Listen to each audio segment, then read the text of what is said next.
रविवार को। और अब आज की ऋचा में प्रवेश करते हैं। आज की ऋचा है राजंतम अध्वराणाम गोपामृतस्य दीदिवीं वर्धमानम स्वेदमे। पीछे ब्लैक बोर्ड पे लिखी है ऋचा। राज शब्द का अर्थ होता है ज्योति। देख रहे हैं कि सनातन धर्म ने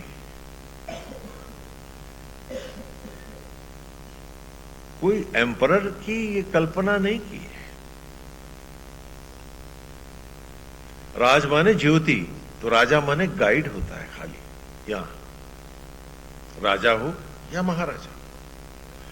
आपके ऊपर नियंत्रण करने वाला वो भी नहीं होगा, क्योंकि नियंत्रक शब्द कहीं नहीं आया है। सारे राजतंत्र को भी हमने ज्योति तंत्र ही माना। आज डेमोक्रेसी और प्रजातंत्र की हम बात तो करते हैं, लेकिन जब हम अतीत को कुरेदते हैं तो आज का ये तंत्र कितना बौना लगता है कि हमारे जो बेसिक कंसेप्ट्स हैं उसमें raja is a guide, a servant and not a ruler. Ruler तो मेरा अंतरात्मा है और दूसरा कोई नहीं होगा, वो मेरे भीतर रहेगा, है ना। इसीलिए शासक और प्रशासक शब्दों का प्रयोग कभी नहीं हुआ है।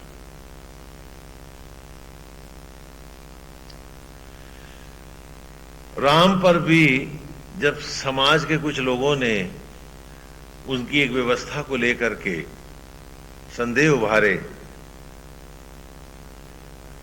तो राम ने दावों और मुकदमों की और सुप्रीम कोर्ट की इंतजार नहीं करी, गद्दी से उतर गया, अपनी व्यवस्था के साथ चला गया। लेकिन उसने अपने को थोपा नहीं समाज पर, क्योंकि हमें कोई थोप नहीं सकता किसी को किसी पर। ये हमारी आदि मान्यता रही। इसीलिए सनातन धर्म में आर्गू करना, तर्क करना एक शास्त्र है, तर्क शास्त्र है आपका, कोई पाप नहीं है, बाकी जगह गुनाह है। आपकी आत्मा के अतिरिक्त आपको कोई रूल नहीं करेगा। बाकी सब राजा होंगे, अर्थात ज्योति का रास्ता दिखाएंगे। संत महाराजा होगा, महाज्योतियों का नायक होगा, आपके अंधेरों को रोशन करेगा, लेकिन आप पर शासन नहीं करेगा। ये व्यवस्था आदिकाल से चली आ गई और जिसे आत्मस्थ करके ही ये भरतखंड का समाज आगे बढ़ा। कहा राजंतम, यहां मैं आत्मा से ही कह रहा हूं कि ठीक है बाहर बहुत सी रोशनियां हैं, प्रकाश है, लेकिन हे आत्मा, वो जो बाहर का सूरज है वो एक आईना ही तो है, क्योंकि जब तेरी झाई पड़ती है तभी वो मुझे चमकता हुआ दिखता है। हे आत्मन, तू हट जाए तो मेरी मुर्दा आंख को सूरज की रोशनी नहीं दिखती। इसलिए यहां आत्मा को संबोधित करके कह रहा हूं मैं इस ऋचा में, राजंतम, हे ज्योतियों के अनन्य पुंज, हे गोविंद, गो माने ज्योति, पुनः प्रकाश है। राजंतम अध्वराणाम, है ना, अमर ज्योतियों को देने वाले, जीवन यज्ञों को प्रज्वलित करने वाले, गोपाम, गो कहते हैं ग्रह नक्षत्र, गो माने प्रकाश भी होता है, लेकिन यहां ग्रहों और नक्षत्रों को, ऋतस्य, ऋत माने आत्मा, आत्म ज्योतियों से परिपूर्ण करने वाले, दीदिवेम, और उन्हें टिमटिमाने वाले। आपने देखा नक्षत्रों को रात में जो टिमटिमाते हैं। तो कहा राजंतम अध्वराणाम गोपाम ऋतस्य दीदिवेम, इन सबको ज्योतियों से संपूर्ण सचराचर को ज्योतिर्मय बनाने वाले, वर्धमानम, हे विष्णु। हाँ, वर्धमान कहते हैं वृद्धि को करने वाला, और दूसरा इसका अर्थ है महाविष्णु। हे विष्णु, हे आत्मा, स्वेदमे, हमें भी अपनी उन आत्म ज्योतियों में ज्योतिर्मय बना दो, हमारे सारे असत्य और अज्ञान मिटा दो। क्योंकि ये सूक्त की इसके बाद की एक ही ऋचा और है, तो ये सूक्त पूर्ण हो जाएगा हमारा पहला सूक्त जो है। तो सूक्त की अंतिम ऋचाओं में स्तुति होती है, लेकिन उससे पहले तो पूरे ज्ञान की दुहाई रहती है। कहा राजअंतम, हे ज्योतियों के अनन्य पुंज, हे ज्योतिर्मय। गोपामृतस्य दीदिवे, ग्रहों और नक्षत्रों को ज्योतियों से परिपूर्ण करने वाले। वर्धमानम, हे आत्मा, हे विष्णु, हे यज्ञ स्वेद में, हमें भी उसी ज्योति में, उस ज्योतिर्मय प्रकाश में दमन करें, क्योंकि आप ही तो हैं जो यज्ञ के द्वारा जड़त्व को चैतन्य धाराओं में लाए। और आज भी यज्ञ के द्वारा ही आप मुझे जीवन का प्रत्येक क्षण प्रदान कर रहे हैं। आज यदि मेरा समर्पण हो, मैं झुकूं, तो आप ही के सन्मुख, क्योंकि आप ही तो हैं जो मुझे उस ज्योतिर्मय स्वरूप को में लौटा सकते हैं, मुझको मेरा जो सही स्वरूप है वो दिला सकते हैं। और यही 5 महावाक्यों का दूसरा वाक्य था, तत्वमसि के बाद तेजोअसि। कि धारणा के सांचे में ध्यान के मार्ग से मैं ढूंढने चला तब देखा दिव्य जगमग ज्योतिर्मय स्वरूप तुम्हारा। तेजोअसि, तेजोअसि, तेज हो तुम, तेज हो। क्या देखा मैंने तब? तो वहां फिर पुनः कहा कि भले प्रकाशित हो सहस्त्र सूर्य, मुर्दा आंखों को रोशनी कहा, तेरे ही तेज से लौट सकी ये आंखें युग से युग तक। तेरे ही तेज से भस्मी के अंबार बारंबार जीवन के कोलाहल में लौट सके, हार गए सब ज्ञान विज्ञान, तेजोअसि, तेजोअसि। क्योंकि जब तक उस तेज पुंज को पहले मैं स्वीकारूंगा, फिर उसे जब आत्मसात करूंगा, तभी तो ये अवस्था आएगी स्वे दमे। दम माने चमकना, ज्योतिर्मय होना, और स्व माने आत्मा। अपने ही आत्म ज्वालाओं में, ज्योतियों से, ऋतस से, आत्मा अग्नियों से, आत्मा की अमर रश्मियों से जुड़कर आत्मा से अद्वैत करना, योग करना है। आज योग का अर्थ भी हम लोग अपने अपने ढंग का लेते हैं। आजकल योगा के क्लासेस भी होने लगे हैं, आप सब लोगों में बहुत से लोग चाहते भी हैं, वो कहते हैं स्वामी जी हमें लाभ होता है, होता भी है। योग शब्द युज धातु से बना है। योग माने 2 से 2 का योग करो तो योग फल क्या हुआ? 4। पानी से चीनी का योग करो तो यौगिक क्या बना? शरबत। तो योग का अर्थ यहां जुड़ने से है, न कि खाली मुर्गासन, कुकुटासन, मयूरासन या व्यायाम से। व्यायाम है, योग नहीं है।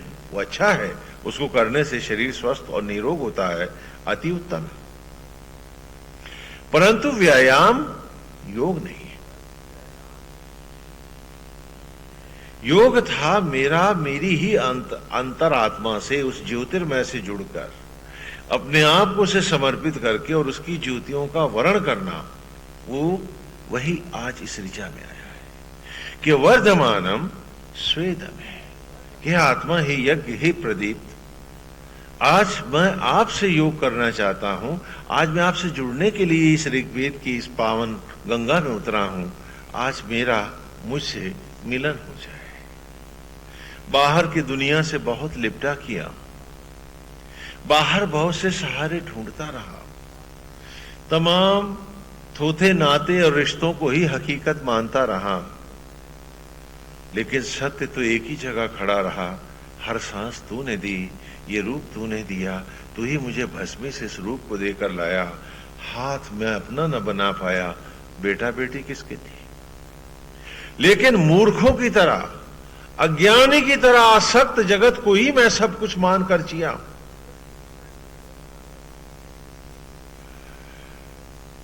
योग कर रहा था आसक्त जगत से, जो कि न मेरा था न कि उनका मैं था। लेकिन एक अज्ञानी की तरह, एक अज्ञानी की भांति मैं असत्य जगत को ही सत्य मान रहा था और तेरी राह में खाली औपचारिकता, माला फेर रहा था, पूजा कर रहा था, हाँ, कर्टसी कर रहा था, बस निर्वाह कर रहा था। मैं अपने को धोखा दे रहा था, ठग रहा था अपने आप। या तो ज्ञान को मैं बैसाखी बना रहा था पंगु की तरह, या पशु की तरह लाद रहा था, रट रहा था। आचरण और व्यवहार में भी वो नहीं था कि एक कदम भी तो मेरा तेरी तरफ अपने ही अंतर में झुका होता, मैं अपनी ओर बढ़ा होता। मैं तो केवल वाह्य जगत में को ही सब कुछ मान रहा था और उन्हीं के तथाकथित सुख और दुख को ही अपना सब कुछ मानता हुआ, जिस स्तर पर पशु नहीं जीता, मैं मनुष्य होकर जी रहा था। इतना आसक्त पशु भी नहीं था जिस स्तर पर मैं स्वयं जी रहा था। आज मन झुका है तुझ में, आज तुझको पाने की एक अंतर भावना उभर आई है। तो हे ज्योतियों के अंतिम पुंज राज अंतम, हे अमर रश्मियों से सचराचर को जीवंत और ज्योतिर्मय बनाने वाले, अध्वराणाम, ग्रहों और नक्षत्रों को भी गगन में सम्मानित प्रतिष्ठित करने वाले, आकाश को तारों से भरने वाले और उन्हें ज्योतिर्मय बनाकर ज्योतियों से, अमर रश्मियों से टिमटिमाने वाले, हे आत्मा ही यज्ञ, आज मैं झुकाया हूं तेरी ओर। ये अमृत के घट है, ये ऋचाएं है, ये जीवन की राह है। इसलिए कहता हूं कि वेद पढ़े नहीं जाते मात्र, जाने ही नहीं जाते केवल, रटे और लादे ही नहीं जाते, गाए ही नहीं जाते, वेद जिए जाते हैं प्रैक्टिकल होकर। इन्हें संपूर्णता से जीना होता है, अभ्यास करना होता है।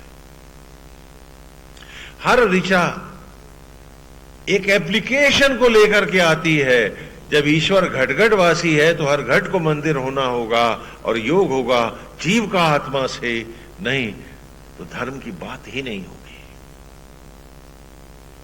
होता कहीं अन्यत्र लोकों में तो आपकी पूजा और इबादत काफी थी, बैठा है जब भीतर तो आपको तो बन के दिखाना होगा सब कुछ। इसी को गीता में भी कहा, या निशा सर्वभूतानां तस्याम जागृति संयमी। हे अर्जुन, जो संपूर्ण भूत प्राणियों की रात्रि है, योगी का संयमी का वही दिन है। अच्छी बात है। यानी सकामी जन जब रात समझ के सो जाते हैं तो योगी जागता है, तो रात में तो जागता है चोर और उल्लू। कैसी बात है? नहीं, इसे समझने की कोशिश करो। पहले समझो दिन क्या है और रात क्या है। देखो, दिन कब होता है? जब सूरज निकल आता है। तो योगी, तत्व को जानने वाले ज्ञानी जन जानते हैं कि दिन कहां है, जहां सूरज है, और वो तो भीतर है, मेरी अंतरात्मा है। क्योंकि ये आत्मा रूपी सूरज हट जाए, 1000 सूरज भी जगमगाएं, तो क्या मुर्दा आंख को रोशनी दिखती है? बोलो। तो तत्वज्ञानी और योगी जानता है कि दिन कहां है, जहां सूरज है, और सूरज कहां है, वो भीतर है। तो अपने भीतर जाग रहा है, बाहर सो गया है, अर्थात तटस्थ हो गया है, विरक्त हो गया है, स्थिति प्रज्ञ हो गया है। उसके लिए भौतिक जगत एक औपचारिकता, कर्टसी है। अरे जैसे निभेगा निभा लेंगे। लेकिन उसका धर्म, उसका सत्य, उसका जीवन आत्मा से अद्वैत करना है, योग करना है। हाँ, क्योंकि जानता है कि भीतर दिन है, बाहर नहीं है। ये तो मेरी आत्मा रूपी सूरज की जब रोशनी इस आसमान पे, इस नक्षत्र पर, ग्रह पर पड़ती है तो ये चमकने लगता है, क्योंकि इसके हटते ही फिर ये अंधेरा। तो वो आईना है, सूरज तो यहां है। इसी प्रकार जैसे वो सूरज को अपने भीतर मानता है, वो सचराचर को भी सूक्ष्मता से अपने भीतर देखता है।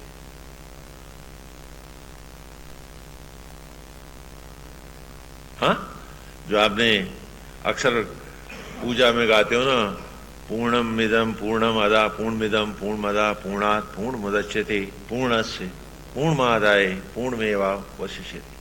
तो पूर्णम इदम,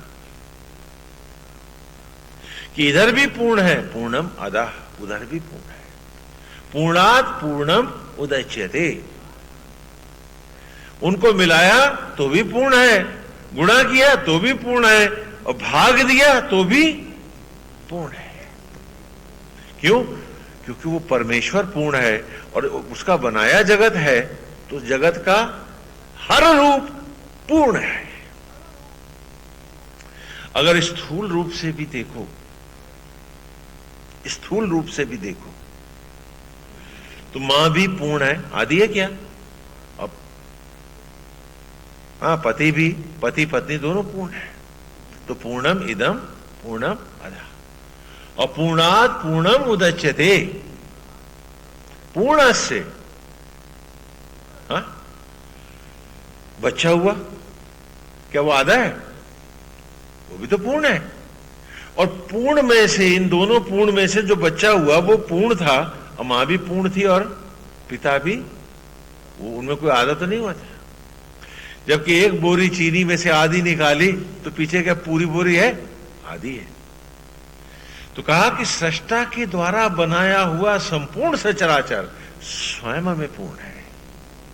तो सूरज, चांद, सारे ग्रह नक्षत्र, स्वर्ग और नरक सब तुम में वास करते हैं।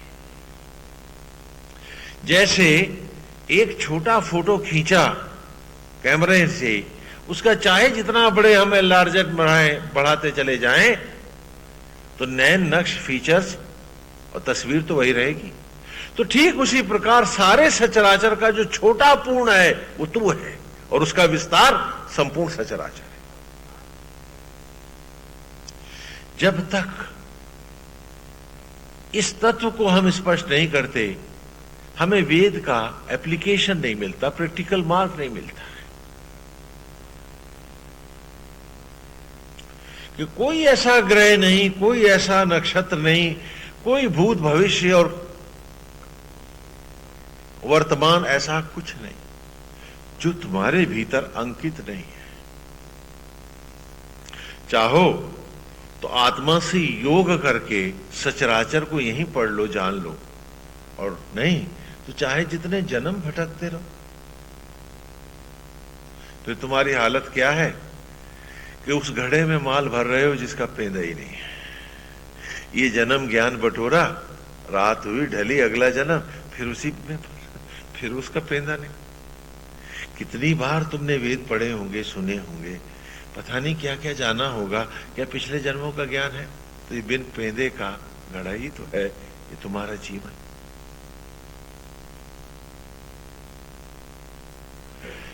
यदि तुम कुछ पा सकते हो, कुछ जान सकते हो, तो अपने ही भीतर बैठकर। लेकिन आज अपने साथ हम सब ने क्या घिनौना षड्यंत्र कर रखा है कि हम सब मानते हैं सबसे घटिया अगर कोई चीज धरती पर है तो हम हैं। क्यों? क्योंकि बड़ा आदमी होने के लिए मुझे बड़ी फैक्ट्रियां चाहिए, बड़े पद चाहिए, बड़े नौकर चाकर चाहिए, बड़ी गाड़ियां चाहिए, तभी तो मैं बड़ा हूं। यानी जो सारा बड़प्पन मैंने दे रखा है, इन मुर्दा चीजों को दे रखा है, ये सब नहीं है तो मैं अपने में बहुत घटिया हूं। Is it not the truth? ये सच नहीं है। क्यों इंपॉर्टेंस तुम भौतिक जगत को दे रहे हो? क्यों नहीं लौट अपनी अंतरात्मा में विश्वास लाते हो तुम, पूछता है वेद तुमसे। वो जो आज भी जूठन को तुम्हारी रक्त में बदल रहा, जिससे हट के न तुम्हारे पास सांस है, न धड़कन है, न जीवन का क्षण है।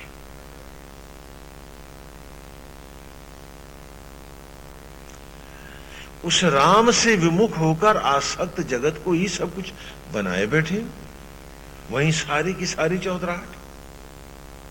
यही यहां श्लोक में भी कहा कि यह निशा सर्वभूताना, कि हे अर्जुन, जो संपूर्ण भूत प्राणियों की रात्रि है, अर्थात आसक्त व्यक्ति के भीतर रात रहती है, बाहर दिन रहता है। अंधेरों में जीते हो तुम लोग, और सूरज भीतर जलता रहा और उसे अंधेरा ही मानकर हम सब जिए। तभी तो बाहर रोशनियां खोजते रहे, बाहर नाते रिश्ते खोजते रहे, असत्य जगत को ही सब कुछ मानते रहे। जहां एक स्थिति प्रज्ञ होकर प्रकृति को उसकी यथावस्थाओं में रखते हुए, एक निमित्त होकर सबके साथ मिलजुल कर जीते हुए, अपनी ही आत्मा के साथ योग करते हुए जीवन के हर क्षण को जीना था हमें, वहां हमने योग तो आसक्त जगत को जिया और ईश्वर के साथ हम औपचारिकता निभाते रहे कि चलो ये सब पूजा कर रहे हैं तो तू भी कर ले, सब माला फेर रहे हैं तो तू भी फेर ले, ये सब करते रहे। या बहुत जोश में आए तो किताबें पढ़ डाली, बड़े ज्ञानी हो गए। कुछ मंत्र रट डाले कि शायद सिद्धियां हो जाएंगी, यानी फिर कुछ और भौतिकताओं में ही पाना चाहते हैं। ईश्वर की पूजा करी तो चाहते हैं कि कुछ लॉटरियां निकल जाएं, कुछ मकान बन जाए, कुछ फलाने बिगड़े काम सुधर जाए। अब बहुत से तो पूजा इसलिए करते हैं कि उनकी दया बनी रहे, कुछ गड़बड़ ना हो। कितना बौनापन है हमारा, मेंटल ड्वार्फनेस, बौनापन।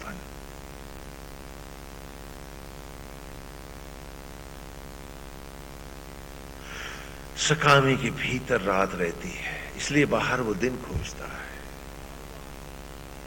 बाहर वो आसक्त होता है, जगह जगह अपमानित भी होता है, दुखी और चिंतित होता है, क्योंकि बाहर ही तो वो जाग रहा है, भीतर तो वो सो रहा है, क्योंकि मान लिया है कि भीतर मेरे रात रहती है। मैं अंधेरों में पलता हूं, अंधेरों में बढ़ता हूं, अंधेरे ही जीता हूं, तभी तो बाहर रोशनी की भीख मांगता। क्या बात है।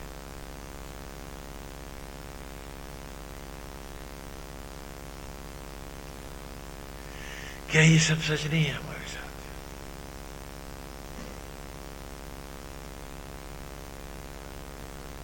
ज्ञानी जानता है कि बाहर अंधेरी रात है, सूरज तो मेरे भीतर है। इसलिए वो जानता है कि अगर बाहर अंधेरा ना होता तो इस आत्मा रूपी लालटेन के, इस आत्मा रूपी टॉर्च के बिना भी तो मुझको मेरे स्वजन दिखते हैं क्या? इस सूरज के हटते ही क्या मुझको मेरा हाथ ही सुझाई देता है, अपना या पराया कोई दिखाई देता है? बोलो बोलो। तो जानता है बाहर गहरी अंधेरी रात है, इसीलिए तो बाहर के लिए इस लालटेन की, इस आत्मा की, इस सूरज की, इस रोशनी की जरूरत है मुझे। तो जब बाहर रात है तो बाहर सोना है, भीतर दिन है तो भीतर जागना है। जो जागेगा नहीं भीतर, वो योग या योगा क्या करेगा? हाँ, मुर्गासन कुकुटासन से तुम्हारा योगा हो जाएगा? नहीं, बौनापन कितना बढ़ गया हमारा कि अब हम नालियों को नदियां बता रहे हैं। कैसी विचित्र बात है। अभी तो हमने ये माना ही नहीं कि हमारे भीतर दिन है, तो योग कौन करेगा? ये योगा क्लासेस कैसे हो रहे तुम्हारे? नहीं समझ पाते कि only physical exercises or yoga? What do you mean?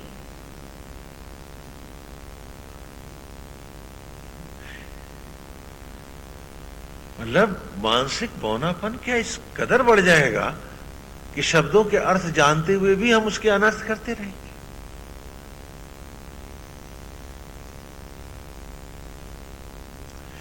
पहले मानते कि दिन है भीतर, बाहर तो रात है। अरे सबके साथ निभ जाएगी, है ना। देने वाला तो वो है, जब बाहर इच्छा ही नहीं तो चिंता कैसी। आसक्त होकर जीते हो तो पीड़ित और दुखी रहते हो, अनासक्त होकर जीते हो तो सुखी रहते हो। एक उदाहरण देता हूं, तुम किसी धर्म स्थान पर जाकर 5,000 रुपए दान कराते हो या 5 लाख रुपए भी दान कराते हो तो तुम्हें दुख होता है या एक अजीब सुख मिलता है। और यही किसी को उधार दे दो और पता नहीं लौटाएगा या नहीं, तो जब तक लौट के नहीं आएगा तुम्हें सुख होगा कि दुख होगा। तो उस अध्यात्म को जीवन के हर स्तर पर क्यों नहीं उतर आने दिया कि कभी दुखी ना होते, तो सदा सुखी रहते। जिंदगी को पूरा धंधा क्यों बनाया तुमने? और जब इतने आसक्त थे बाहर तो तुम्हारा योगा कहां से होना था? आसक्त जगत से या आत्मा से? हाँ सो तो है ही है। योग क्या है, इसको बड़े सुंदर ढंग से एक जगह व्याख्या आई है। आगे ऋचाओं में भी आएगा। मैं एक उदाहरण यहां देता हूं आपको। मेरे पास 3 प्रकार के खिलौने हैं। एक पत्थर की गुड़िया है, मूर्ति है। एक मूर्ति कपड़े की है और एक चीनी की। चीनी समझते ना, शुगर, खांड जो आप खाते हैं। तीनों मूर्तियां मेरे सामने रखी हैं। मैंने सबसे पहले पत्थर की मूर्ति को जल में डाला और पूछा कि योग हुआ क्या? तो आप में जो भी समझदार है वो कहेगा कि नहीं स्वामी जी, योग नहीं हुआ है। ये पत्थर की मूर्त जल में व्याप्त हुई है लेकिन योग नहीं हुआ है, क्योंकि जब निकाली तो मूर्त पत्थर की थी, उसमें पानी नहीं था, योग कहां हुआ?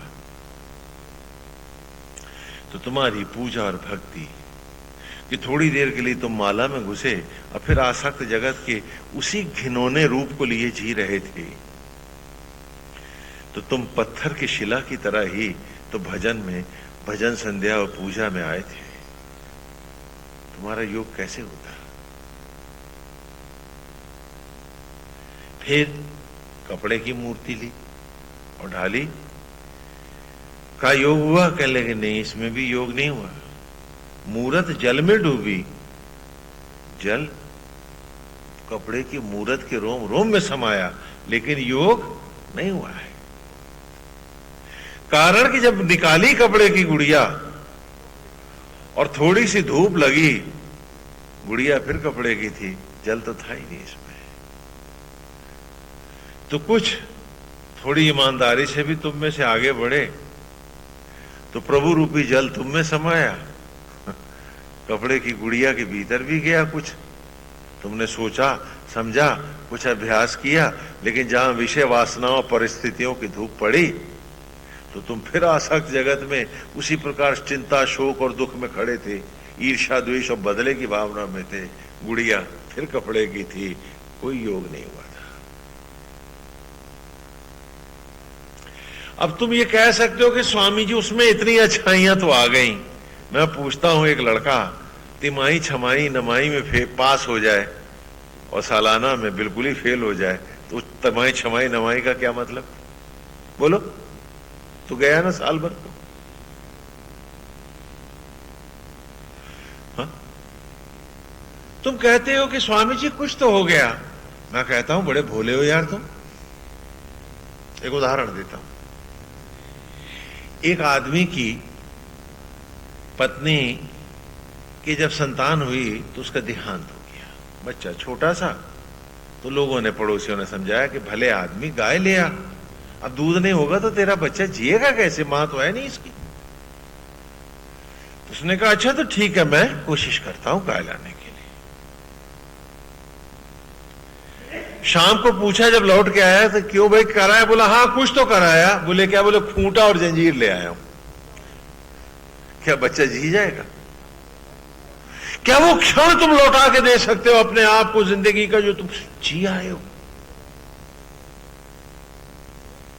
वो तो उस योग के दूध के बिना प्यासा मरा है हर क्षण तुम्हारा। कितना ईमानदारी तुम अपने साथ कराए हो। जब तुम कहते हो कुछ तो हो गया, मुझे बड़ा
हाँ?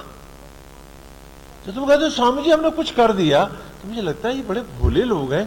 क्या ये भूल जाते हैं कि वो जिंदगी के वो क्षण, वो अमृत के घड़े जो बीत गए बन के जहर के कुंड, चिंता, ईर्ष्या और द्वेष में, क्या वो समय तुम्हें दोबारा मिल जाएगा? How do you say that? कैसे कहते हो तुम? क्या वो क्षण इतने सस्ते हैं? इतने सस्ते ढंग से तुम कह दो कि कुछ तो स्वामी जी हम कराएं? क्या तुमने अपने आप को इतना सस्ता बना दिया है?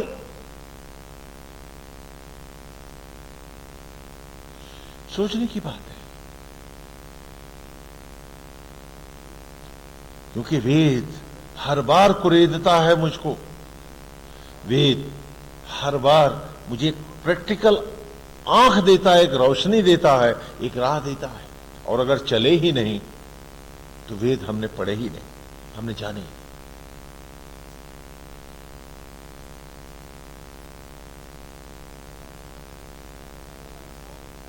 कि तुम अगर कहो कि तुम कुछ तो कर आए हो, तो मैं पूछता हूं क्या वो दिन जो बिता आए हो लौटा के लाओगे? क्या उस मासूम बच्चे के साथ तुम न्याय कर रहे हो कि खूंटा और जंजीर तो ले आए, कुछ तो कर आए, गाय नहीं लाए तो क्या हुआ? ऐसा कहकर कि तुम अपने आप को बहला लोगे और रात को वो बच्चा तड़पता रहेगा दूध के बिना, क्या ये तुम्हारा सही का बात है? क्या ये तुम्हारा ईमानदारी है?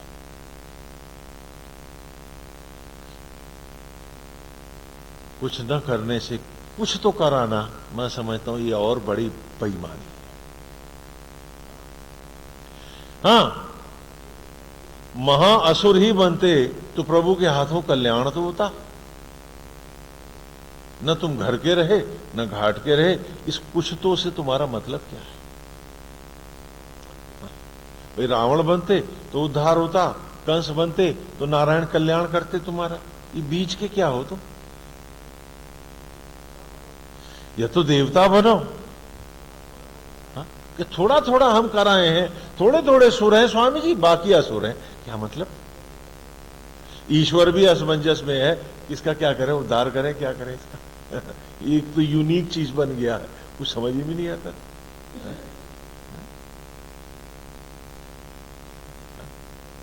और चले गए तुम योगा करने। What do you mean by yoga?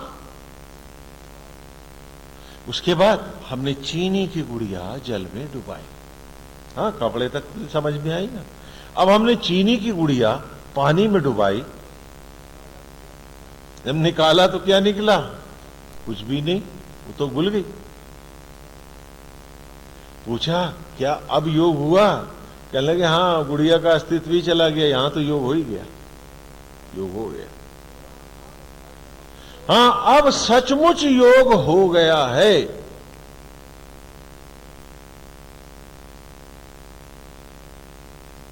और जब चीनी का पानी से योग हुआ तो यौगिक बना है, क्या कहते हैं उसको, क्या बना है? यौगिक का नाम क्या है? शरबत। कि जब आत्मा और जीव दोनों रूप खो दें अपना, उस परमावस्था का नाम है परम धनात्मा परमात्मा। यहां योग हुआ है। ये तुम्हारा कहना कि स्वामी जी हम कुछ तो कर आए हैं, अपने साथ अपने को दिया गया एक नया धोखा, एक नया विश्वासघात है। योग का अर्थ है वर्धमानम स्वे दमे, कि हे ज्योतिर्मय, हे संपूर्ण ग्रहों और नक्षत्रों को ज्योतियों से परिपूर्ण कर गगन में स्थापित करने वाले, हर यज्ञ को ज्योतियों से परिपूर्ण करने वाले, हे वर्धमान, हे विष्णु, स्वेद में आज अगर वो ज्योतियां मुझ में ना आई, मेरा तुझसे वो अद्वैत ना हुआ, तो वेद क्या गाया, वेद क्या सुना, वेद क्या जाना। और हम देख रहे हैं कि हर ऋचा में संकेत उन्हीं 5 महावाक्यों की ओर जा रहा है जो पृष्ठभूमि में खड़े हैं संपूर्ण वेदों के। एक प्रैक्टिकल मार्ग है, एक रास्ता है जिस रास्ते से जाना है मुझको, और वो राह ही मेरी राह है। जिसे हम पहले भी काफी विस्तार से, क्योंकि ये 5 महावाक्य वेद में बराबर गूंजते रहेंगे, कारण कि वही एक प्रैक्टिकल डिसिप्लिन है। तत्त्वमसि तेजोमसि एको ब्रह्म द्वितीयो नास्ति अहम ब्रह्मास्मि और सोहम अस्मि, सोहम अस्मि। धारणा, ध्यान, समाधि, यज्ञ और 5वीं अवस्था है योग। तो इस प्रकार इन 8 सप्ताहों में हमने वेद की एक एक ऋचा में अपने को देखा है, कुरीदा है, जाना है, और उसी धारा में ये हमारे सामने आया है कि राजंतम अध्वराणाम गोपाम ऋतस्य दीदिवेम वर्धमानम स्वेदम, कि हे ज्योतिर्मय, हे ज्योति के अनन्य पुंज, हे वर्धमान,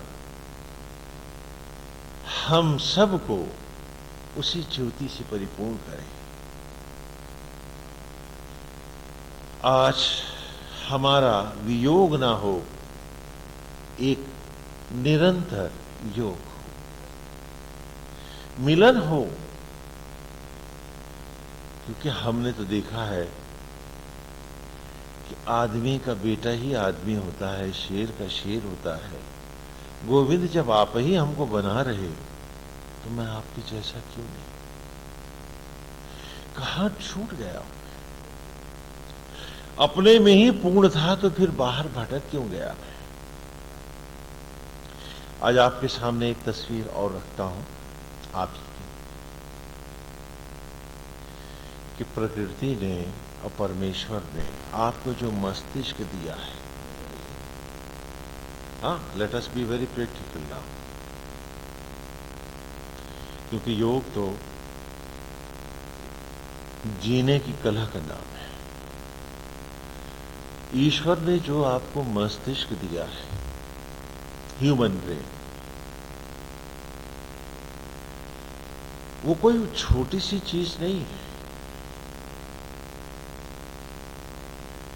इसकी शिराओं को ही अगर जोड़ के हम एक तागे की रस्सी बनाएं तो ये चांद तक जाएगी और लौट के धरती तक आएगी। एक तरह से पूरा वी बेल्ट बन जाएगी।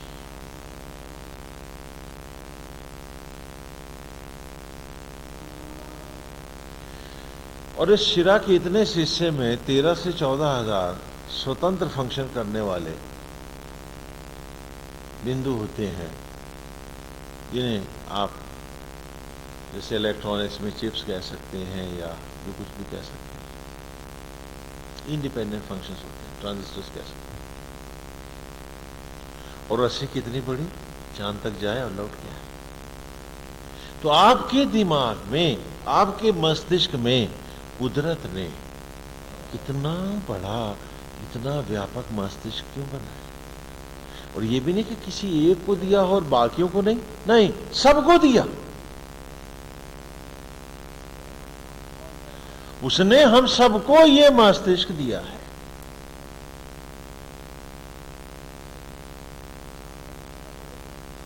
आखिर इतने बड़े मस्तिष्क की हमें क्या जरूरत थी? 10 इंद्रियों को और सब कॉन्शियस और सुप्रा कॉन्शियस लेवल को, टोटल को कंट्रोल करने के लिए, मेरी इमेजिनेशंस को भी, अनसिजोफ्रेनिक सेल्स को भी, सबको फंक्शन देने के लिए, मूवमेंट देने के लिए मुझे इतने से मस्तिष्क की जरूरत थी। और रस्सी कितनी बड़ी, चांद तक जाए और लौट के आए। इतना कीमती, इतना वैल्यूएबल ब्रेन उसने हम सबको क्यों दिया? हमें तो जरूरत नहीं थी उसकी, क्योंकि हमने जीवन में भी कभी उसको इस्तेमाल ही नहीं किया। हमारी हालत ये रही कि हम 10 इंद्रियों को 10 मुंह बना, उन 10 द्वारों से बाहर ही बाहर भागते रहे। मेरे भीतर क्या है ये तो हमने कभी जाना नहीं।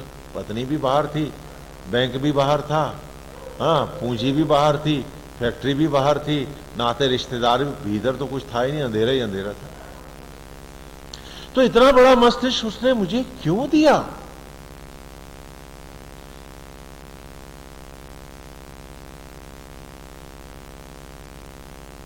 शायद ये सोचकर कि हम में से कोई भी जो योग करेगा अपने ही अंतर से और जाकर के भीतर जानना चाहेगा जब रहस्यों को, इस सचराचर के, तो सचराचर का कोई भी अंश ऐसा नहीं होगा जो यहां अंकित नहीं होगा। उसे हर चीज, सारे डेस्क फाइल वहीं के वहीं मिलेंगे, जहां वो बैठ के भीतर पूरे आराम से अपने आप को जान पाएगा, सचराचर के एक एक बिंदु को पढ़ पाएगा।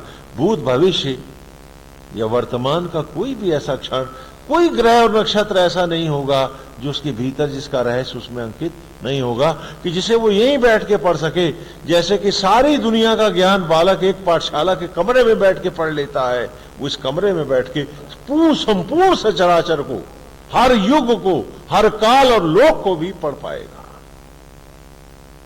इसीलिए तो उसने इतना बड़ा मस्तिष्क दिया तुम सबको। और तुमने खाली मुर्गासन, कुकुटासन का योगा बना दिया उसका। बात यहां की थी और चले कहां गए थे।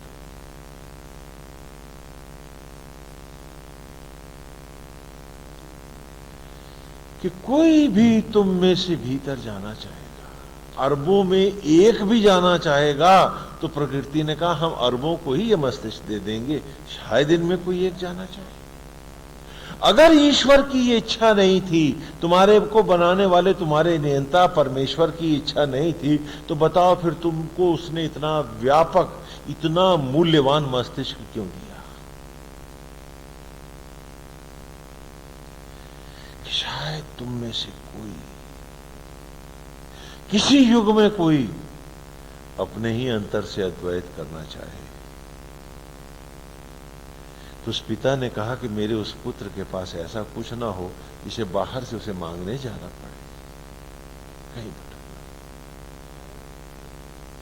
शायद कोई एक असंख्यों करोड़ों अरबों मनुष्यों को बनाता रहा और बना रहा है निरंतर।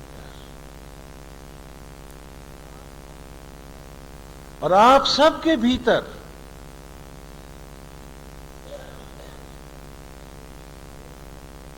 उसने इन सारे रहस्यों को रखा है।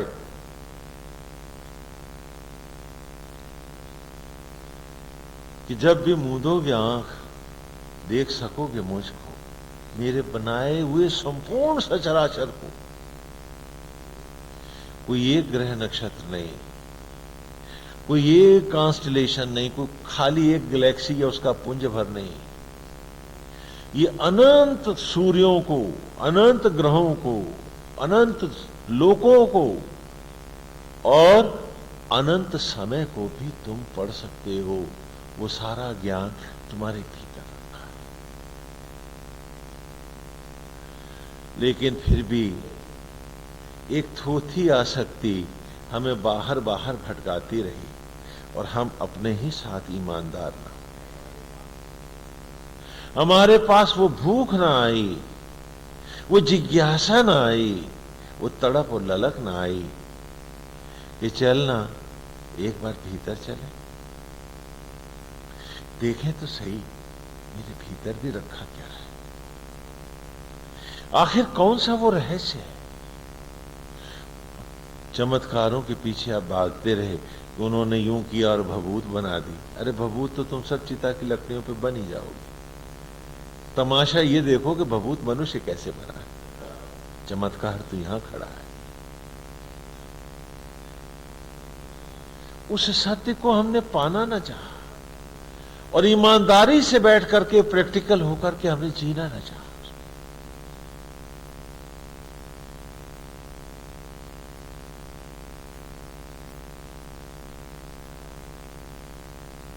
आज ये ऋचाएं, ये उस मार्ग की है,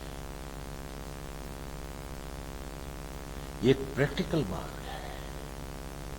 हम सब इस पर चल सकते हैं, हम सब जी सकते हैं यदि हमारे पास ईमानदारी है तो। और वो ईमानदारी बस इतनी है कि हम सत्य का संग करें, सत्संग करें। सत्संग का अर्थ कोई भजन गाना नहीं है मात्र, कथा सुनना भर ही कोई सत्संग नहीं है। सत्संग का अर्थ होता है सत्य का संग करना। और सत्य क्या है? क्या तुम में से किसी को एक उंगली बनानी आती है? बोलो आती है? तो फिर लड़के लड़की ये सब कहां बनाए थे तुमने? वंश किसका चला, जात किसकी चली? जरा हाथ उठा के बताओ मेरे। लेकिन हम इतने असत संगी हैं कि फिर वहीं घुसे बैठे। अरे हम उसको स्थिति प्रज्ञ होकर निर्वाह कर लेते कि चलो भाई ठीक है, तो भी बात समझ में आती। एक तन का रोया तुमसे बना नहीं, आज भी वो आत्मा ही अन्न को गर्भ में शिशु का रूप बना रहा है। कोई मां एक उंगली का टुकड़ा बनाना जानती नहीं। कितने असंग संगी थे तुम, असत संगी थे। जब तुम संकल्प लो आज कि तुम सत्संगी रहोगे, अब अपने को झूठ नहीं बोलोगे, धोखा नहीं दोगे, उसके बाद ही ये द्वार खुलेंगे। क्या तुमने सुना नहीं, एक मसल आती है कि खुदा गंजे को नाखून नहीं देता। जब तक तुम आसक्त हो, तुम झूठ को ही सत्य मान रहे हो, तुम्हारे भीतर का द्वार नहीं खुल सकता। क्या तुम छोटे बच्चे को अपने घर में भरी हुई पिस्तौल दे सकते हो, असली वाली? बोलो, दे सकते हो क्या? तो परमेश्वर भी ऐसे बौने लोगों को भीतर का द्वार खोल करके इतनी बड़ा साहस और शक्ति कैसे दे सकता है? तुम्हें बड़ी ईमानदारी के साथ अपने भीतर झुकना होगा। तुम्हें सत्संगी बनना पड़ेगा, ड्रामे बंद करने। कि जब उंगली तुमने नहीं बनाई, तुम्हारे पिताजी ने भी नहीं बनाई थी, तो वंश किसका चला? हाँ, जात किसकी है और संप्रदाय किसका है? ईमानदारी से पूछना होगा तुम्हें अपने आप को। और उंगली तुम्हें अपने हाथ की न बनानी आई, बेटा बेटी किसके हैं? तो उसके लिए इतना झूठ पाप और प्रपंच क्यों करना? अरे स्थिति प्रज्ञ होकर के उसी के हैं, हम उसकी सेवा करेंगे, घर में बैठेंगे घर की सेवा करेंगे, बाहर निकलेंगे बाहर की सेवा करेंगे, लेकिन झूठ और मक्कारी तो नहीं करेंगे। जिसे हम कह रहे हैं कि हम बड़े सियाने हैं, बड़े समझदार हैं, व्यवहार करना तो हम ही जानते हैं। जब तक ये रावण की संस्कृति तुम्हारी नहीं जाएगी, तुम्हें राम समझ में नहीं आएगा। बड़ी ईमानदारी से पूछना होगा अपने आप को। अगर खोलना अगर तुम्हें सोचते हो कि मंत्रों के रगड़ने से तुम्हें कोई सिद्धियां हो जाएंगी, तो ये तुम्हारा भोला ज्ञान है। क्योंकि परमेश्वर जो सहस्त्रों आंखों से, असंख्यों नेत्रों से तुमको देख रहा है, क्या उसको तुम बेवकूफ बना सकते हो, भरमा सकते हो मंत्रों को रगड़ कर? भूल जाओ इस बात। तुम्हें आचरण में, व्यवहार में सिद्ध करके दिखाना होगा कि हां, अब तुम मनुष्य योनि में आके मनुष्य बने हो और पूरी ईमानदारी से चल रहे हो साथ वेद के।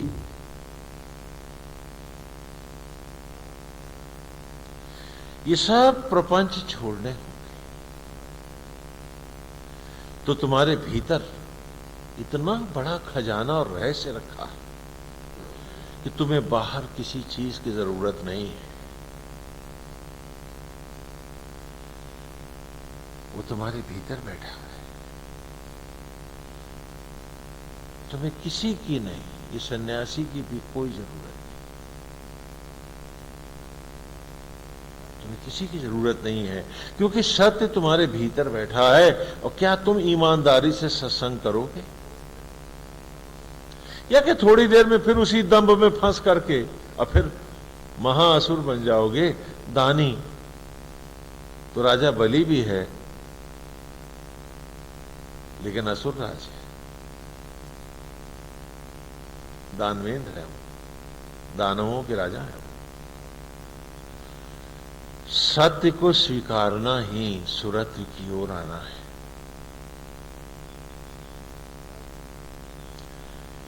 क्या उस भोजन से तुम एक बूंद रक्त की बना सकते हो? तो तुम कल्याण किसका कर सकते हो? तुम्हारा कल्याण तो वो कर रहे हैं, तुम किसका कर सकते हो? तो सचराचर को ही नारायण मानकर, प्राणी मात्र में एक आत्मा का दर्शन करते हुए, सब में सिए राममय सब जग जाने, इसको मानते हुए जब तक हम पूरी निष्ठा और विश्वास के साथ कि हम सबके हित में जिएंगे और अब हम भेद नहीं करेंगे, इस अभेद को, इस सत्य को जब स्वीकारोगे, तब पहली बार तुम सत्संगी बनोगे। और सत्संगी को क्रोध, ईर्ष्या, द्वेष नहीं होता, क्योंकि जब सब में ईश्वर देख रहा है तो क्या भगवान से झगड़ा करेगा? भगवान से नाराज होगा? भगवान के साथ लड़ाई करेगा? भगवान से सारा विनम्रता आती है, दंभ जाता है। और सत्संग तभी सत्संग होता है जब सत्य का संग होता है।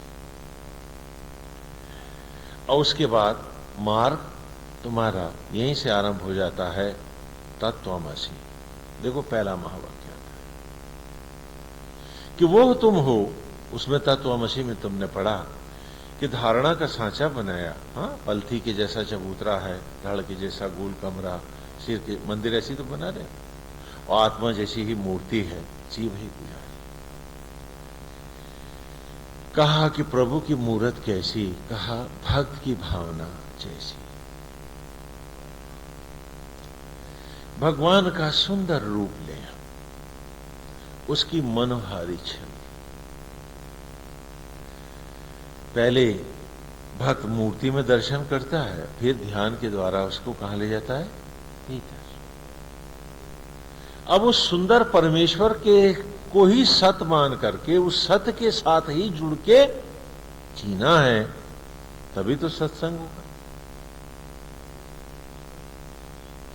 अब जब उसके सुंदर रूप में, उसकी मनोहारी छवि में निरंतर मेरा मन बसा रहेगा, हाँ, तो सबसे पहले मेरा भौतिक जीवन सुधरेगा, मेरा बाह्य जीवन जो है वो भी पवित्र होगा। कैसे? क्रोध में तुम्हारा चेहरा कैसा होता है? सुंदर, भयानक होता है। और डर में, भय में, और जब किसी की बुराई कर रहे होते उसी बुराई का ध्यान करके तो चेहरा कैसा होता है? सड़ा हुआ होता है। बोलो, क्योंकि विचार ही चेहरे का मेकअप करता है।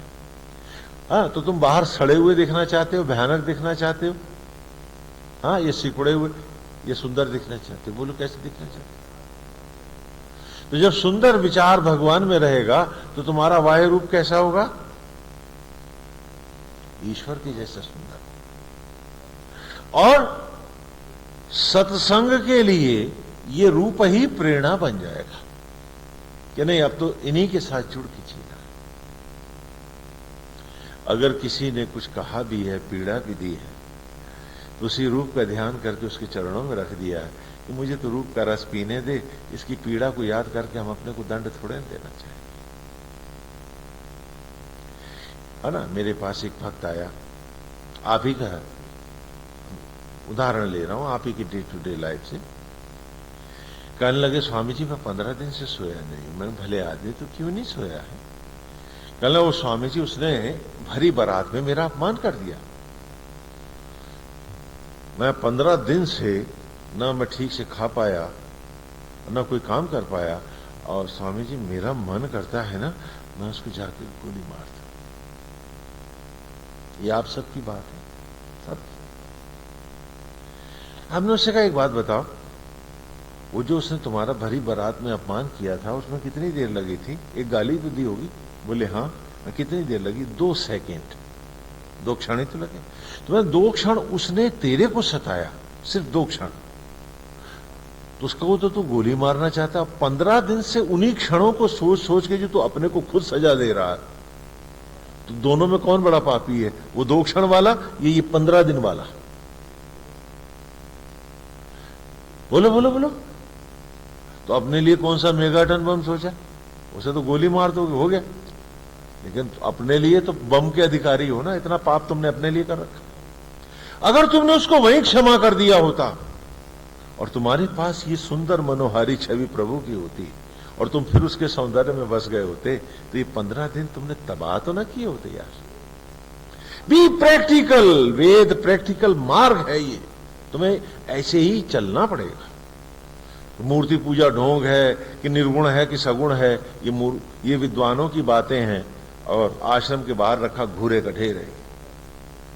Let us be very practical कि इस प्रकृति ने, कुदरत ने हमें कैसे बनाया है, हमें वैसे ही जाना है। यही पिछली ऋचाओं में हम पढ़ के आए हैं कि अग्निर्भूता कवि क्रतु सत्य चित्र श्रवस्तमा देवो देवे विरागमा।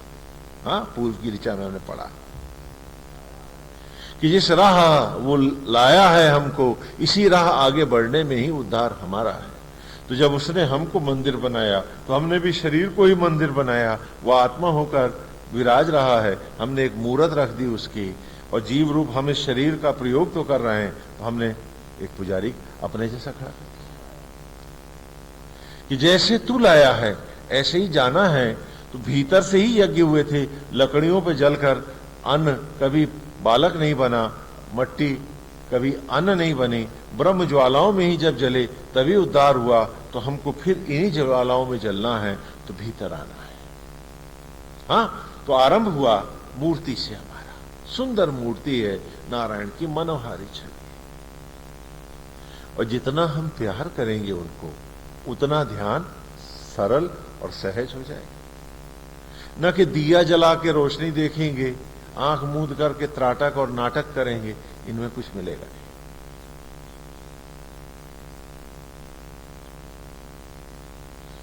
उसकी मनोहारी छवि में, उसके सौंदर्य में, उसकी मुस्कुराती भाव भंगिमा को, उसके संपूर्ण रूप को, उसके सुंदर नयनों के साथ उसके चरण को, अंग प्रत्यंग शोभा को हमें अपनी कल्पनाओं में ऐसे ही बसाना है जैसे अभी फैक्ट्री और दुकानें बस रही हैं तुम्हारी कल्पनाओं में। पूछता हूं कहाँ रहते हो, तो मकान पूरा का पूरा तुम्हारे ख्याल में आ जाता है, और ख्याल में नहीं आता है तो ये एक सौंदर्य ही नहीं आता है, ये मोहकता नहीं आती है। इसीलिए तो सख्त होते जा रहे हो, पत्थर के जैसे संवेदनाएं नष्ट हो रही हम सब की। हमें सोचना है, पूछना है अपने आप से कि उस मादकता में, उस सौंदर्य में, उस कोमलता में, उस अष्टगंध की सुगंध की कल्पना में क्यों न जिया जाए। हर सांस में इस सौंदर्य को हम क्यों न बसा लें। यही है तत्वमसि। जैसे जैसे मन उसमें बैठता जाएगा, उसके निमित्त होकर हम बाकी संसार को निमित्त होकर जिएंगे, लेकिन सत्य इसको मानेंगे। अभी संसार सत्य है, मेरी बीवी, मेरा बच्चा, मेरा मकान, मेरी दुकान, मेरा बैंक, यही सच है। अगर सच नहीं है तो मेरा अंतरात्मा ही आज सच नहीं है, जो आज भी मुझे सांस उधड़ कर दे रहा, वही झूठ है मेरे लिए। वहां मैं खाली माला और पूजा करना चाहता हूं, उस सत्य के साथ जुड़ के जीना नहीं चाहता। तो आज पहली बार यह होगा कि मेरा अंतर का देवता ही मेरा सर्वस्व होगा, क्योंकि जिस जन्म जाऊंगा ये आत्मा ही मेरा मुझे फिर सांस धड़कन देगा, यही मेरे को उम्र के नोट देगा, और वही मूल्य होंगे मेरे पास, वही तो जीऊंगा। और जीवन तो एक लंबी यात्रा का नाम है, मनुष्य योनि तो एक पड़ाव भर है। तो पड़ाव को इतना महत्व देना कि यात्रा का ही विध्वंस हो जाए, विनाश हो जाए, ये कोई समझदारी तो ना होगी। तो पूरी ईमानदारी से चलूंगा मैं, अब नहीं झूठ, अपने को तो धोखा कम से कम अब नहीं दूंगा। इतना तो मुझे करना होगा यदि इस वेद गंगा को जीवन गंगा बनाना है तो।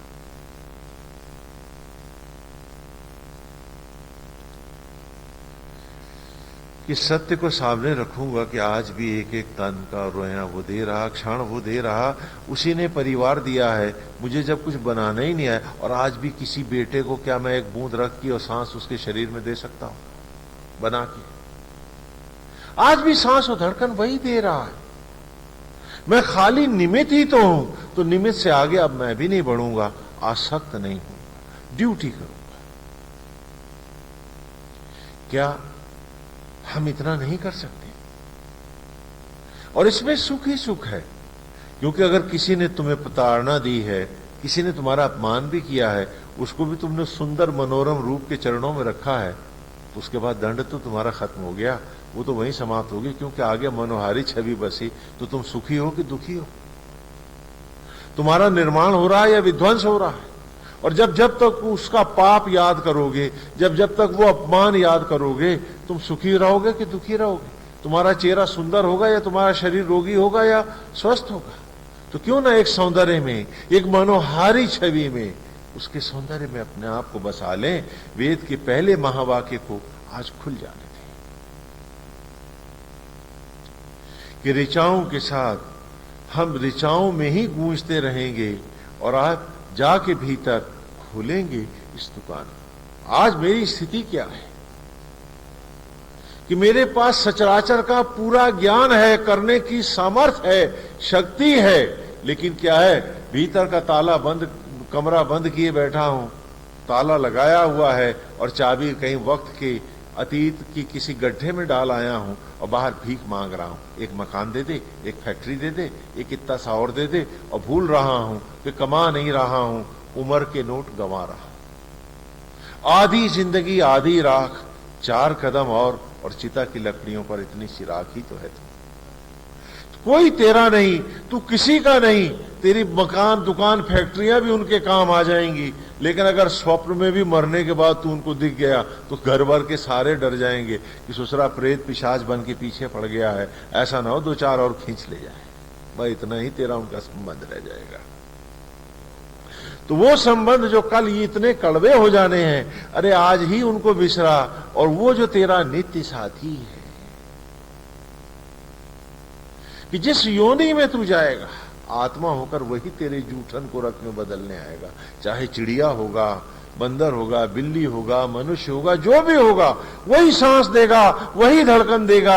आज भी वो दे रहा है, बन के शबरी का राम तेरी जूठन को रक्त में बदल रहा है, और तू उसे आज जूठन भर भी तो नहीं माना है तूने, और मान उसको रहा है जो तुम्हें जहर दे रहे हैं नातों और रिश्तों, चुभन दे रहे हैं, जिंदगी की चिंता और तनाव दे रहे हैं। आज वही तुम्हारा सर्वस्व बने हैं, और जो हर सांस और जीवन का अमृत क्षण दे रहा है, आज उसी को भुलाए बैठे। योगा कर रहे हैं या वियोगा कर रहे हैं? ये योग है या वियोग है मैं जानता नहीं हूं, शायद आप लोग बताओ मुझे क्या कर रहे हो।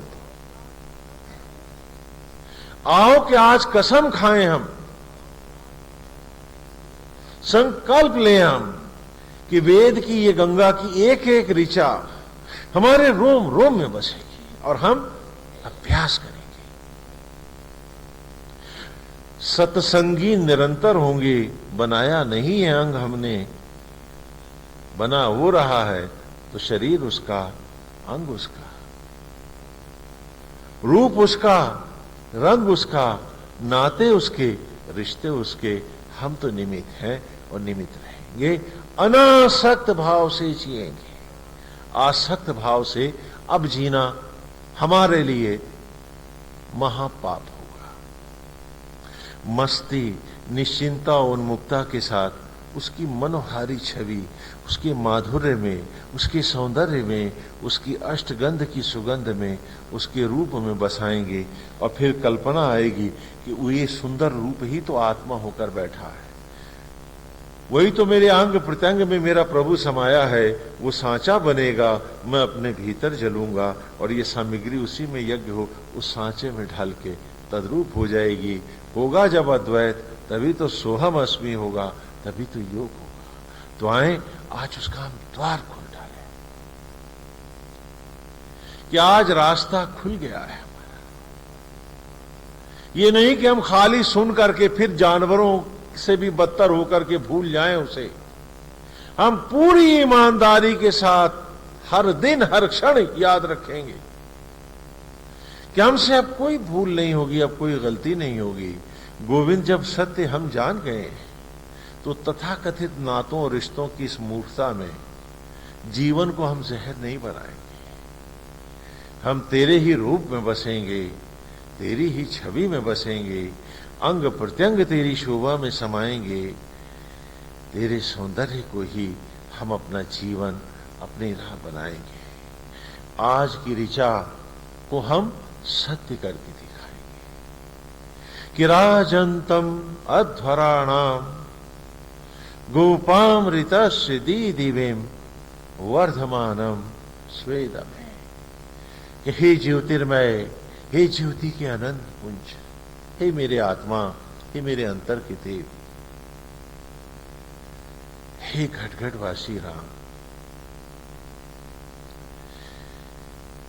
अध्वराणा यज्ञों को भी ज्योतियों से, जीवन से परिपूर्ण करने वाले, सचराचर को सांस और धड़कन देने वाले, गोपामृतस्य दीदिवेम ग्रहों और नक्षत्रों को भी जीवंत करने वाले, जीवन से परिपूर्ण करने वाले, धरती को वसुंधरा बनाने वाले, जीवन जीवंत करने वाले, हे ईश्वर, हे वर्धमान स्वेद में हम तेरी ही उन आत्म ज्योतियों के साथ, उन अमर ऋतस्य, उन अमर रश्मियों के लिए हम अपने आप को तुम्हें समर्पित करते हैं। अब हम सिर्फ तुम्हारे होते हैं, और क्योंकि तू सचराचर का स्वामी है, हम सिर्फ तेरे हैं और तेरे बाग के निमित्त सेवक हैं। वहां न कोई परिवार है, न नाता है, न रिश्ता है, न कुल अब से हम जानते। हम तो सिर्फ एक ही जानते हैं कि कुल है, गोकुल है, गोविंद तेरा ही कुल है, तेरा ही परिवार है, जो कुछ है वो तू है। अब इससे हटकर हम असत्य जगत को सत्य मानकर एक क्षण एक सांस न जिए। असत्य जगत को हम स्थिति प्रज्ञ होकर तेरे ही निमित्त होकर के निर्वाह करेंगे। घर में खड़े हैं, घर की सेवा करेंगे, परिवार में है, परिवार वालों को की सेवा करेंगे, व्यवसाय में आएंगे, तेरे ही निमित्त होकर उस व्यवसाय को धारण करेंगे। लेकिन ईर्ष्या, चिंता, द्वेष, लोभ, मोह अब इन सब से हटते हैं। तेरी मनोहारी छवि को ही हम निरंतर बसाकर, तेरी मुस्कुराहट को ही अपना अंतर और आनंद बनाकर हम हर सांस जिएंगे। आए आज हम इस संकल्प को धारण करें कि ये ऋचा हमारे जीवन की ऋचा होगी, हमारे जीवन का अमृत होगा, हमारा सर्वस्व होगा। हम इसी में खोएंगे, हम इसी में डूबेंगे, यही हमारा सब कुछ होगी। और इस ऋचा को ही हम अपना जीवन बनाएंगे। यही है तत्वमसि। अब आप खाली तत्वमसि की माला फेरते रहो, ऐसे बहुत से आपको मिलेंगे। खाली माला फेरने से तुम्हारा पेट भी नहीं भरता, भोजन खाना पड़ता है। उसी प्रकार इस तत्वमसि, इस महावाक्य को तुम्हें अपना जीवन बनाना होगा, अपना सर्वस्व बनाना होगा। और इसमें कोई दुख नहीं है, कोई पीड़ा नहीं है। मैं तुम्हें चिंता, दुख और अज्ञान से ऊपर उठाकर तुम्हारे हर क्षण को ईश्वर की सुगंध और सौंदर्य से जोड़ देना चाहता हूं। अनासक्त भाव से, जैसे अभी कहा, दान करते हो तो प्रसन्न होते हो, उतना ही पैसा उधार देते हो तो तुम्हारी नींद उड़ जाती है कि पता नहीं लौटाएगा कि नहीं, टाइम हो गया, लाया क्यों नहीं लाया। होता है नहीं होता? अगर हम जीवन को ही ईश्वर का दान मान लें और सचराचर को उसका मानकर जब जिसका मन होगा करेगा, तू अपनी राह चल, जो तेरे से बना तूने कर दिया, तू जैसा करेगा वो जाने, तू अपनी मस्ती में आगे बढ़ता जा, उसके सौंदर्य में, उसके माधुर्य में, उसकी सुगंध में, उसके रूप में अपने आप को बसाता चल। इसमें सुख ही सुख है। और जब मन आपका सदा सौंदर्य में रहेगा, आपका चेहरा सुंदर होगा, आपका शरीर निरोग होगा, आप स्वस्थ होंगे। 80% रोग और व्याधियां आपकी सहज अपने आप ठीक हो जाएंगी, क्योंकि उनका कारण आपका रोगी मानसिकता है, आपका आसक्त भाव है। जैसे जैसे आप अनासक्त भाव में जाएंगे, आप निरोग होते चले जाएंगे। हम उस सत्य को वित्त धारण करके उसकी मनोहारी छवि में उसी के होकर उसी में बस के जी सकते हैं। तो हम इस सत्य को अपने भीतर धारण करें और उसका एक रूप बना लें कि कोई भी आराध्य हो जाए हमारा। मैं ये नहीं कहता कि आप कृष्ण को ही लें, मैं ये भी नहीं कहूंगा कि आप राम को लें। मां सरस्वती हैं, भगवती हैं, जो भी जिसका रूप है। क्योंकि यहां यह है कि जो सुंदरतम रूप जिसमें सहज ही तुम्हारा मन लग जाए, तुम ईश्वर का वही रूप ले लो। क्योंकि भगवान को तो कहते हैं नेति नेति, माने न इति न इति, कि जिसका अंत नहीं है, हर रूप उसी का है, उसकी सुंदर मनोहारी छवि को। लेकिन याद रहे एक बात, लेने से पहले सोच लेना कि ये सांचा है जिसमें ढल के तुमको अमर रूप में प्रकट होना। तो इसलिए रूप वही लो जो तुम्हारी इच्छा और जो तुम बनना चाहते हो उसके अनुरूप। इसीलिए हमने नर के लिए नर रूप दिए हैं, नारी के लिए नारी रूप दिया है। लक्ष्मी हैं, पार्वती हैं, सरस्वती हैं, राधा हैं, हां, तमाम रूप हैं। समर्पण का रूप अलग होता है और ध्यान का रूप अलग होता है। अपने को कौन सा रूप देना है, उस रूप में स्वयं को स्वीकारो और उसी मनोहारी छवि को अपना रूप बनाकर हर क्षण उसमें जीना है और परमेश्वर को अपने आप को समर्पित करना है। इस भाव से ध्यान होते हैं। ये बड़े ही मनोवैज्ञानिक है। ये समझ लो कि ह्यूमन साइकोलॉजी का सबसे महानतम बिंदु है, चरम बिंदु। क्योंकि ये सांचा बनेगा तत्वमसि का और तेजो असी में ये जागृत और पुष्ट होगा और जब सचराचर में उस एक रूप को हम देखेंगे तभी तो हर ओर से उस रूप को कंसीव करेंगे, और जब झुकेंगे उसके चरणों में तभी तो सत्य में हमारा वास होगा। हाँ, इसलिए पहले तत्वमसि में आप लोग चाहें तो सरस्वती लक्ष्मी का रूप सांचा ध्यान का अपना वही लें। हाँ, और इसीलिए युगल सरकार भी दिए हैं कि देवियां अपने आप को उस देवी रूप में ही स्थित करें और नारायण रूप को समर्पित हो जाएं, अथवा नर रूप में जैसा उनका मन करे। लेकिन जो आप सांचा ले रहे हैं वही आपका रूप होगा, ये ध्यान रहे, क्योंकि इसे कोई थोथा मनोविज्ञान या केवल भ्रांति न समझे। इस मार्ग पर चलते वक्त जो आप सांचा एक ध्यान मूर्ति ले लेंगे वही रूप होगा आपका। तो अपने लिए एक रूप और समर्पण के लिए आराध्य का एक रूप, ऐसा सोचकर और फिर उसी मनोहारी छवि में स्वयं को उस रूप में ढालते हुए और अपने ढले हुए रूप को उस यथा रूप को अर्पित करते हुए आप आगे बढ़े। हाँ, योगी और तपस्वी भगवान के बाल रूप को लेते हैं, जो सबसे सरल, सहज, सुंदर और मनोरम है। क्यों?